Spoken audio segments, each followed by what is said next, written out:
Yes, we're live. Yes. Hello, Pietro. Hello, Fredrik. Hi, everyone. Yeah. And we are now now I'm sitting in Sweden. Francis, you are in? I'm in London. London, and Pietro in Spain. Well, now I'm in Italy. Now I'm in Italy. Cesena. In Italy, okay. Yeah, close to Bologna. Yes, traveling. Oh, okay. I might actually be going to Italy in just a week. We'll see. Depending on, I have a conference in Austria on Tuesday, so I might continue down. Okay. So from tomorrow I'll be in Bologna. There is a conference in Bologna until next Wednesday, and then back to Spain. Okay. Then I will miss you. So you have to organize. Yes. Yeah. I might be able to visit Marco. He lives in Trieste, so that's not far. So, yeah. But we're not here to talk about travel plans, are we? Oh, perhaps we are. We are now in this is the final video blog of this summer course. So we're here to sort of give some feedback to, like, okay, there are still people that haven't done really the report. So if they catch up on this video blog, we might be able to push them through the last bits and pieces. We might also be talking a little bit about the presentations that we did during the last week. And what more do we have on the agenda? A little bit about the quizzes, and a little bit about what is more to come. So the process in the next coming days. And those of you that are listening in live now, please ask a question in the Discord chat, live lecture questions, and we will be able to pick that question up right away. And we can just keep talking slowly, so you actually have the opportunity to ask questions. So I can share my screen. Let's see, this is our documentation so far of the video blogs. So there is one long document that has actually acted as sort of a documentation. Registered, yeah. So we can see what happened in the first weeks of the course, when, let's see, we started to talk about hardware and, well, some stories, but we did our best. And, well, hardware was on the way. First week, we sort of told everyone to be pragmatic, and we introduced Sizable as yet another distributor. And were some speed bumps in the beginning. And then we did the mid-survey, and we got a lot of responses already at like the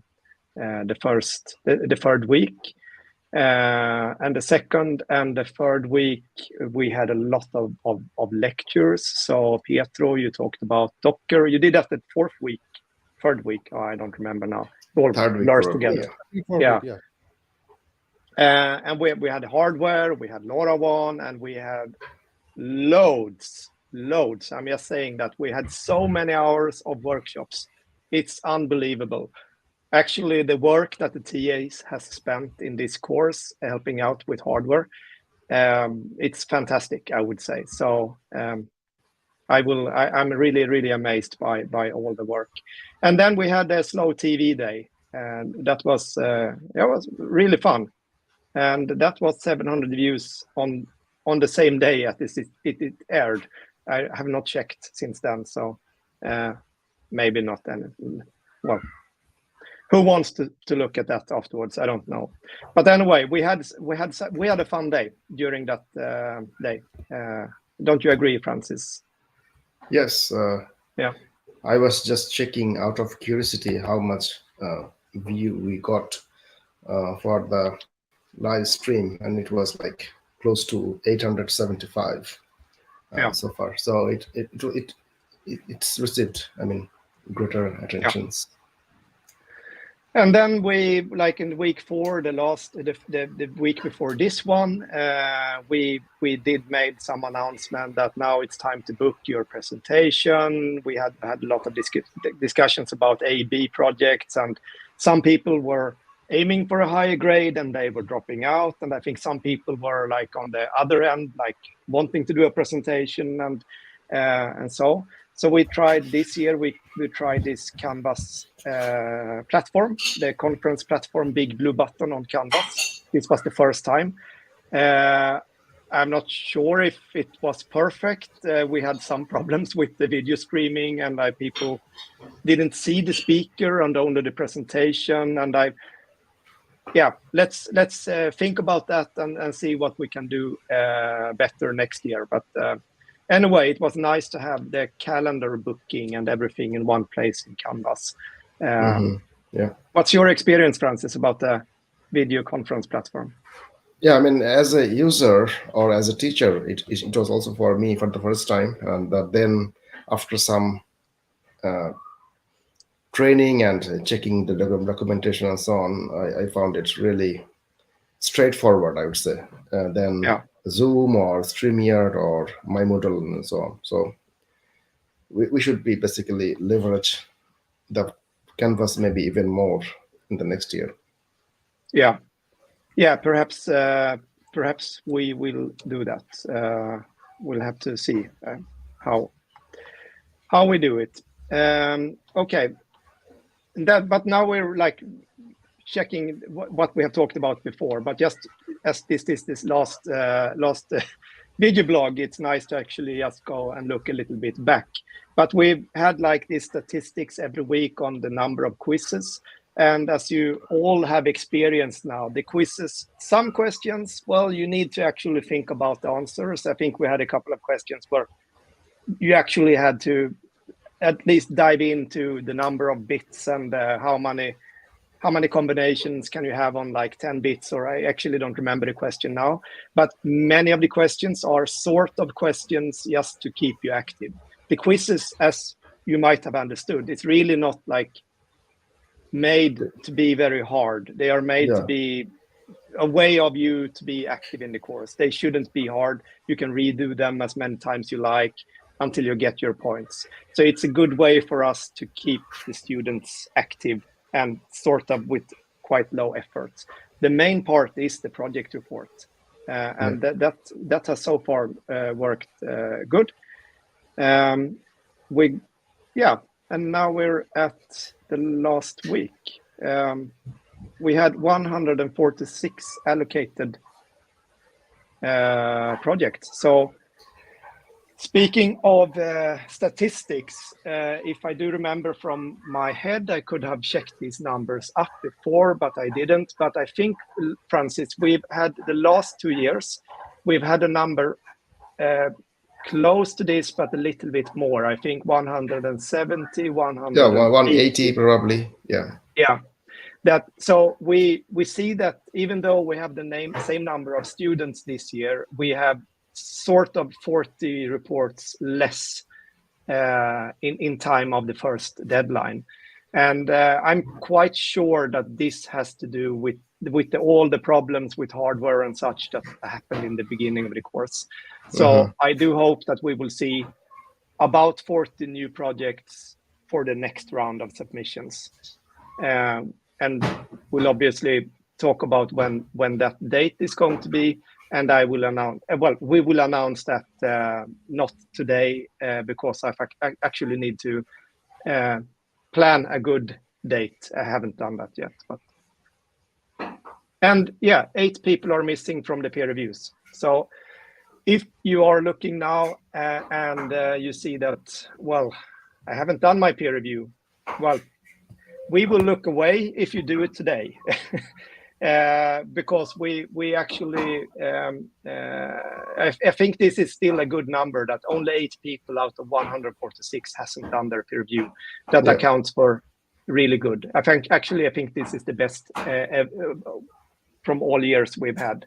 We've always had a lot of more people that were missing out on the peer reviews. But please, you 8 that are missing, and we do know who you are. But please do your peer reviews right away. It doesn't take much time, and it gives really an added value for the person that is getting some feedback, and also for you that is reading.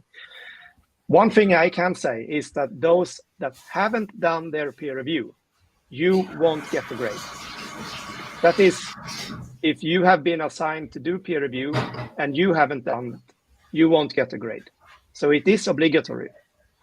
Yeah, that's but obviously you can, if you do it later, you will get your grade later. So it's not that you failed the course, but it's unnecessary for everyone to not do it right away. So that was hopefully clear. And I got a question, I think, that if you haven't got any peer reviews, like if you're the one that is getting, won't I get a grade? No, of course you will. So it's you doing the peer reviews that is obligatory, not getting. It would be very unfair otherwise.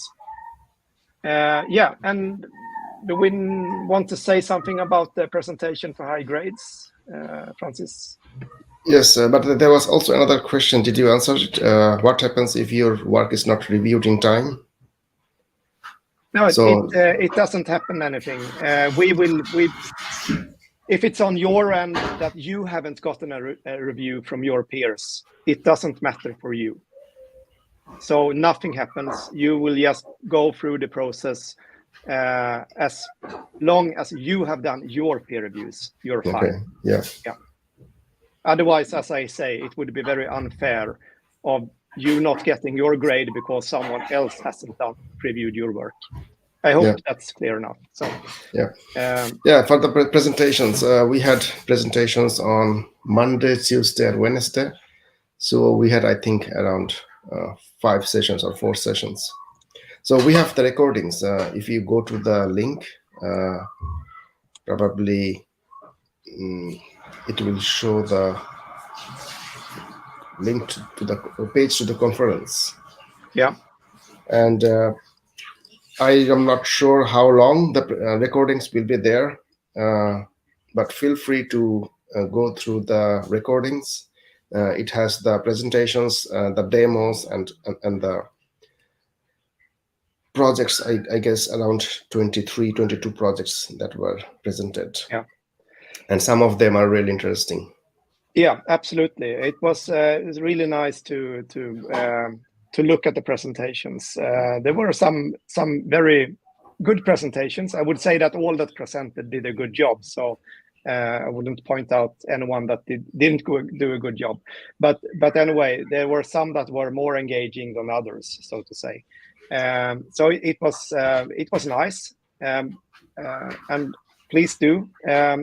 We also had a lot of people joining in. So I think first day it wasn't that many, but we pushed a little bit in the Discord server that please join in. And I think we had about 30 people that maybe were watching at the peak, which is really nice. So those of you that took the time and watched presentations from other students, really good. That's really showing support and engagement in the course. It matters a lot. And then, of course, I do understand that not everyone has time. You might be at work, you might do something else. It's totally okay. But anyway, it's really good. Those that did and took your time, it's much appreciated for everyone. And the quizzes, you have gone through some statistics there. Yes, I did not have much more than this, what I have here. But as you can see, we started with a pretty good number, around close to 250. And then it slowly started getting lower. But I also made an announcement just before this session that if you think still that you are going to finish your project tutorial by the August session, feel free to let us know that you want to do some quizzes or which quizzes you are missing, so that also probably we can open up the quizzes for the August session again. So yeah, I think that's the most pragmatic solution. That will probably just extend the deadline until we have decided that date, and then people can sort of finish the quizzes in their own time. I think that's the way we do it. Like 50 in terms of numbers that are different between the quiz 1 and quiz 4. So I guess there will be some still people who are missing the quizzes. Yeah, but obviously, please do the quizzes. If you haven't done them, it won't take much time. Just do them. They are obligatory, but they are not supposed to be very hard. So, and you can redo them as well. I think that you need to, for some of the quizzes, well, it's good if you also watch the material.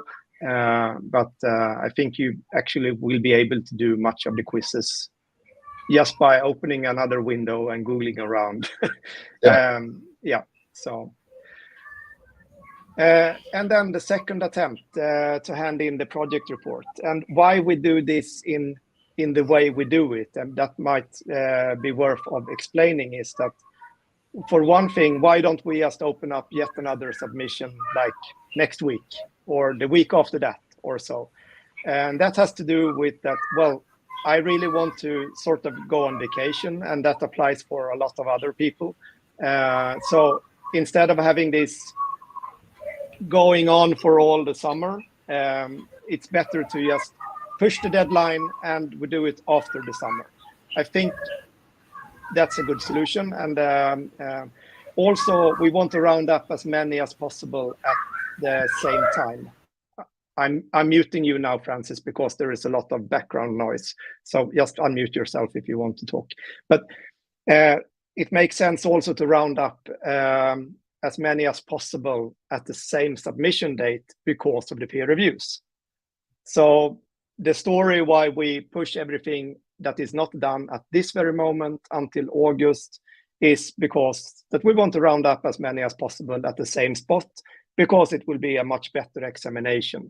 It will take less time of doing the examinations, and you will get better peer reviews, and we will also be able to do more presentations, perhaps, if needed. We got a question about the presentations for August, and I think that we might actually go for only video presentations, not doing it live. I know that the schedule for almost everyone when August starts, the normal courses, the university courses start, everyone starts their job, and well, it will be hard to find a time which is suitable for as many people as possible. So I think that for everyone that wants a B project graded and hasn't done their presentation this round, you will be able to send in a video presentation in your report for August instead. Yeah, but more details about this will come. And the important thing is that, well, it will be mid-August. Me and Francis will announce a date very soon, but it will be mid-August. So there was a question also on YouTube about the grading, when they will be done. Yeah, actually, I have a section about this here. I can say that we are starting at this very moment. I think that Mehdi has perhaps already started this morning. We have a PhD student. You haven't met him, but he's working with embedded systems, and he is a PhD student, and he is helping out with doing I would say, the vast majority of the actual reading through every bit and detail of every report. So he will read through everything. He will summarize. He will do it, and then me and Francis will dive in and well, not read every tutorial. So because there are too many. So Mehdi will read every single tutorial, every single one, and he will give a suggestion for grade according to the point system that we have. And then all the edge cases and all the A/B reports, those me and Francis will actually take a look at, and that will be done depending on how much time it takes. I won't give too much promises here, because I know that I will always regret if I say that it will be done by exact this date. But I would say that it will most likely be done mid or until end of next week. I think at that time you might get something. And the process is that you will get some notification in the Canvas system first. So we will put in a comment and a grade suggestion in Canvas. And after that, we will process the LADOC, like the actual grade. That will be done in the next step. So your LADOC grades, you might get them in yet another week or so. Like not next week, but the week after. So that is the process. And hopefully we will be able to do it even earlier, but I wouldn't promise too much because there are a lot of reports to read. So I would also just want to say is that don't expect that you get like one text of feedback for your report. You will get feedback, but you won't get a very extensive feedback. So you don't expect that. Don't get disappointed. Someone will read it. It will be graded. You will get feedback, but you might not get a full page of feedback. If you think that, if you think that, oh, I've done something really cool and I want to show it, well, please do. We have the Discord server, as a lot of you have done very creative projects that you might want to share. Well, that's the point. Please share them. Please share them in the Discord server and ask for feedback. Say that, oh, I've done this. And so that is really the way to do it, I would say. And also, if you think that, well, I've done a good project, I'm not aiming for a high grade, but I feel that my project is worth sharing, please share it with us, with me and Francis, and say that, could I be put on the good examples? And we're happy to do it. So it doesn't need to be an A/B project to be put on the good examples demonstration page, like the showcasing that we have. But then you need to do it. Yep. Is that clear enough, or did we get any questions?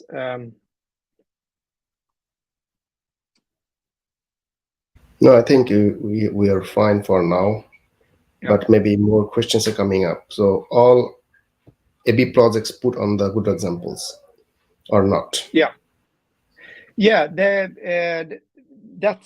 That's the plan, is that the A/B projects are being put on the good examples page. If you rather not have it there, well, please tell. Like if you say that, oh, I'm not confident, I want Force N1 to have their project there, but default mode, yes. And the report will be public, I guess. Yeah, that's correct. And also, if you by any chance feel that, well, I would rather not, I want Force N1, we can take it down. I mean, and also there has been cases since previous years when people have used a pseudonym for the name for the public report. So if you want to, I don't want to flash my name on the internet, that's okay. You can actually use another name, an alias of some kind. As long as we have graded you in the system, it's fine. And then the public report could be under a pseudonym or some other name, if you're more confident with that. So it's a little bit up to you, and you're very much feel free to change that just after the grading process has been done. The grading, obviously, your name needs to be in the report. But just after that moment, you can change it to whatever and still keep it public. We still have people online, and we see that, that's the question I just answered. If the A/B projects are put on good examples, well, more or less the default option, yes. If you have finished a project and it's been graded, can you do a video to aim to a higher project in August?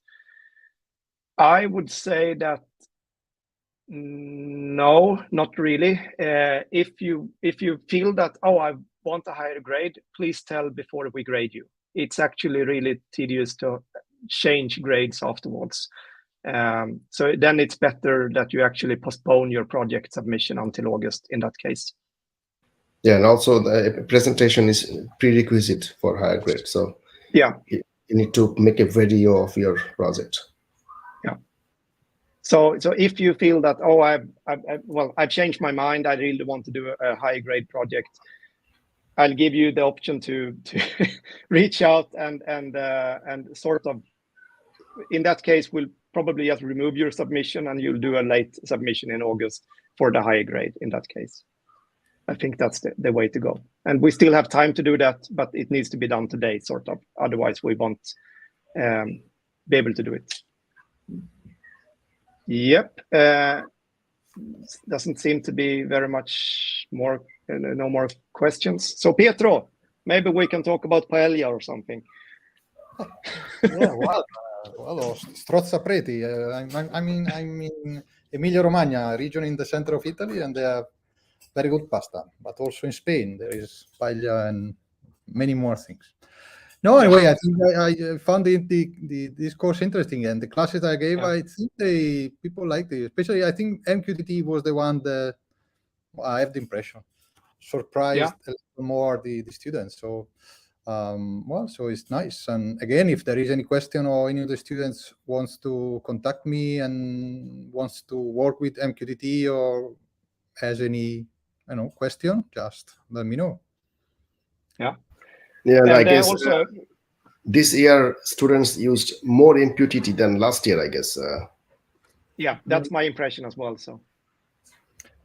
Yeah, and also Docker. Docker, I think, is very useful. And sometimes when you have to deploy a prototype, or it makes many things easier and quicker. So installing a broker is 10 seconds. So I mean, it's very nice if you want to test something quickly and you don't want to install software in your machine. So it's nice.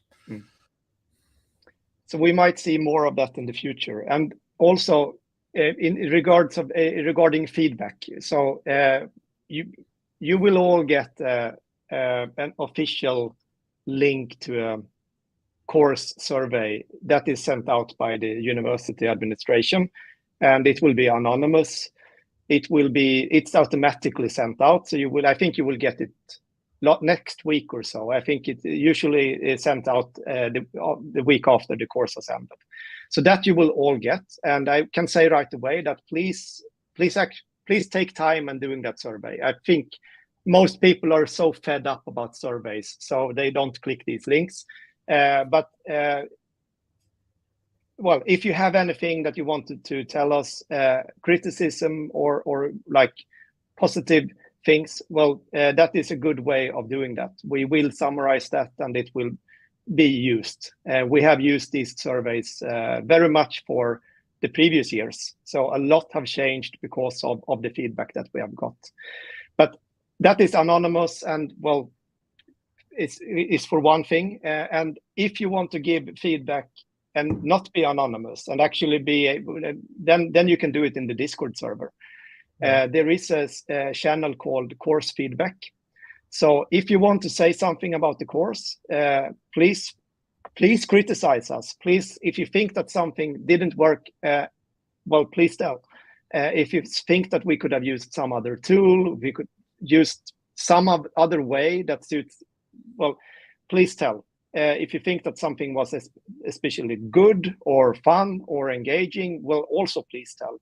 And you can actually, in the course feedback channel, you can actually, well, scroll up and you will see the feedback from last year. Because a lot of students left their feedback up in the open. So it actually gives a sort of history of what people thought last year. And not everyone is happy. There is always like that. You can't really please everyone. I can say right away that some of the things that I know that we're going to get, especially now when I say it, because then I will definitely get them.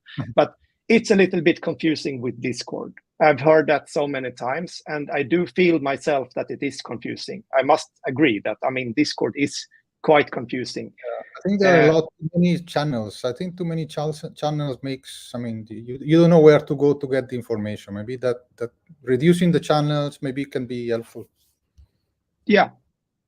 And I do agree, Pietro. But we had fewer channels in the beginning, first year, and then we had more, and then we might reduce them. So I'm not sure about the optimal number, because too few channels, then you get too much information in those few channels. But I do agree. And also, if you think this course was fun, you think that, oh, this is something that I would rather continue with, we will be needing TAs for next year. So if you think that the TAs were so amazing, I want to be like a TA, well, you can. I will announce. I will probably announce recruitment for TAs next spring.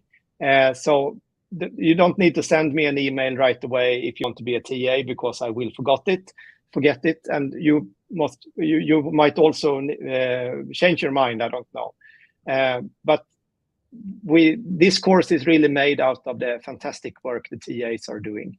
And that's really the truth.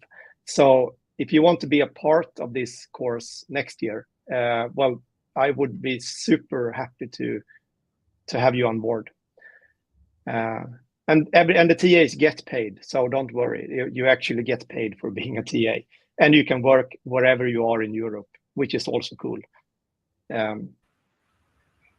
Yeah, and there was a question about, not questions or suggestions, so video about Discord. So probably that's the must thing for the next year. So yeah, having a brief video on different channels and how to browse Discord would be useful.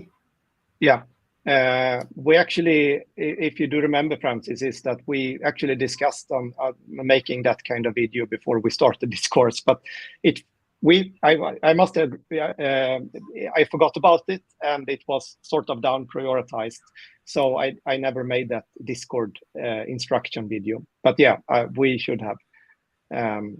So that is one thing. And perhaps there is some new fancy tool that we'll use next year, but I don't think so. I think Discord might be the way to go, because we have so many people now in the Discord server. So it starts to becoming sort of a community. We have people on board from 2 years, even though not many of them are very active this year, but still some are actually.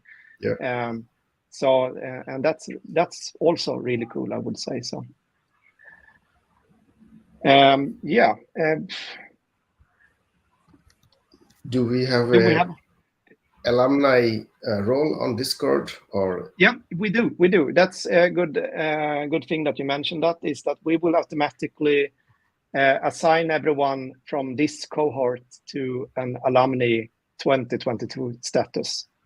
So if you look around in the Discord server, you will see that there are alumni roles already for the previous years. So that we will do.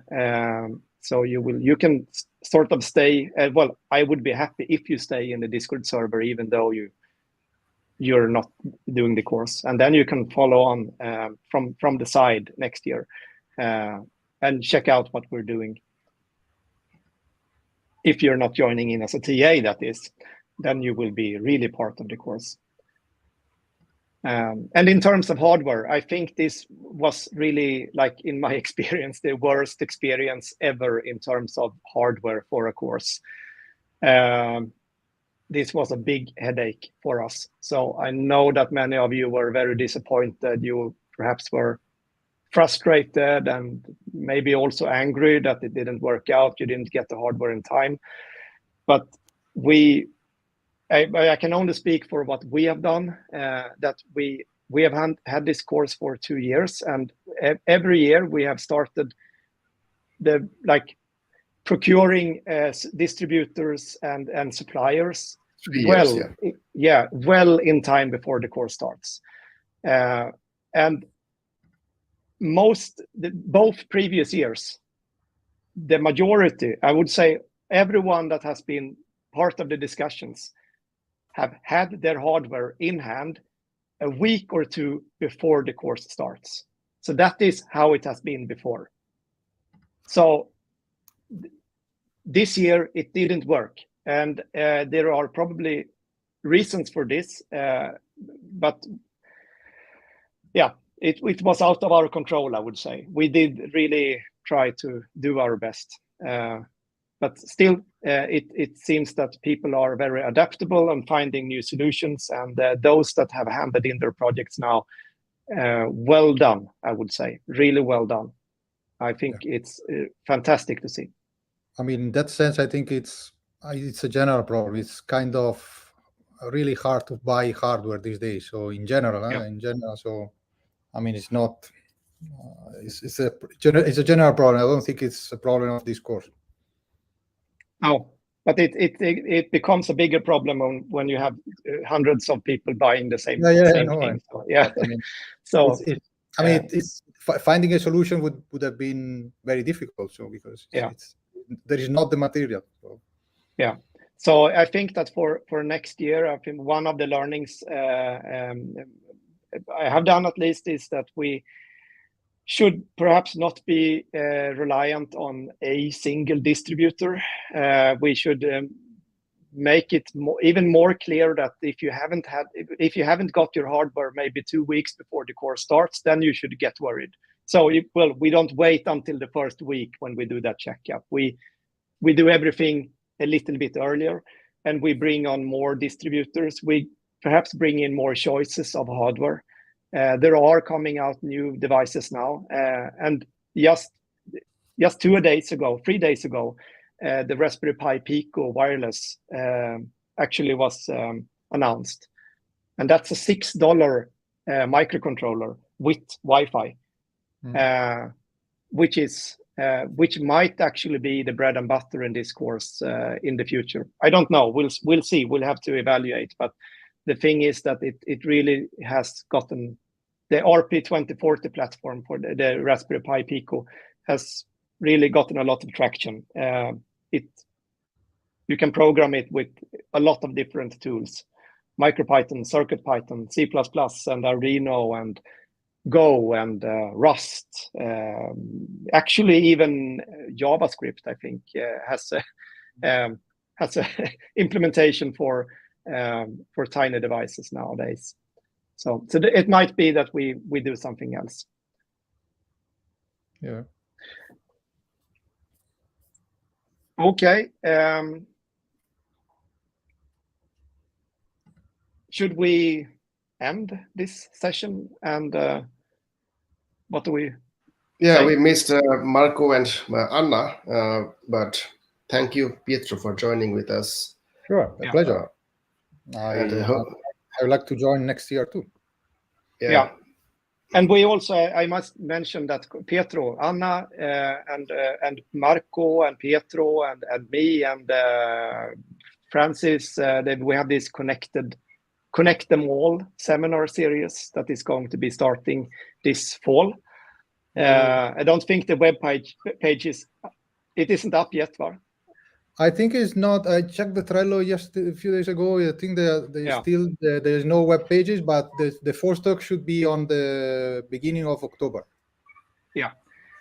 So there will be, we have started a seminar, like a lecture series that will continue all over the year. So I can give information about this in the Discord server. So just to keep, but well, we are trying to create something a little bit bigger than just the course, trying to include more people and trying to create something, well, more of a global IT community for tinkerers in academia. So you will see more things happening. Yeah. Cool. Yes. And Francis, you are leaving Sweden and starting working in Canada. Yeah, that will be another opportunity to also for this course. Maybe we will try to have a combined course also with Canada. Let's see. Yeah, I think it was, I mean, the first year we had the course, I lived in Canada and you were living in Sweden.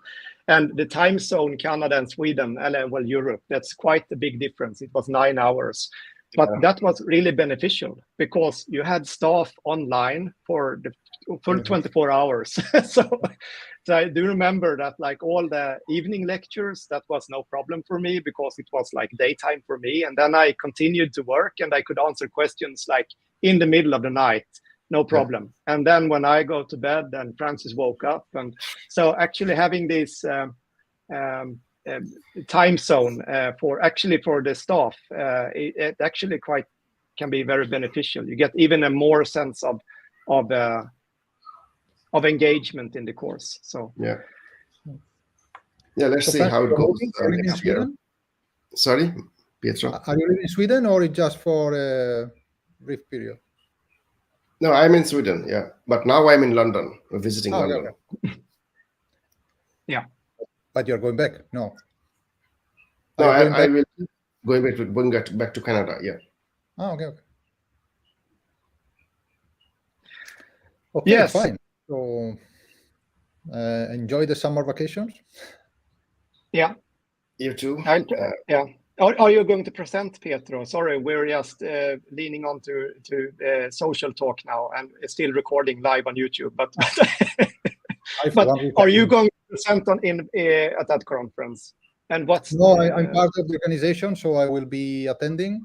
But on Monday there is a very interesting keynote by Tannenbaum. You know, the famous author of the Minix and many books.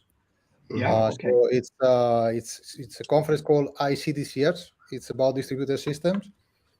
So I'll be there. I'll be chairing some sessions and listening to presentations, and so it will be nice. So tomorrow I'm moving to Bologna. That's great.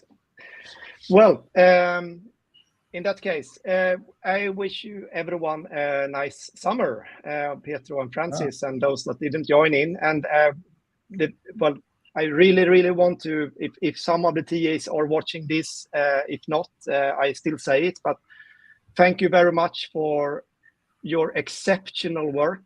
And I will personally write a recommendation letter for everyone and each of you.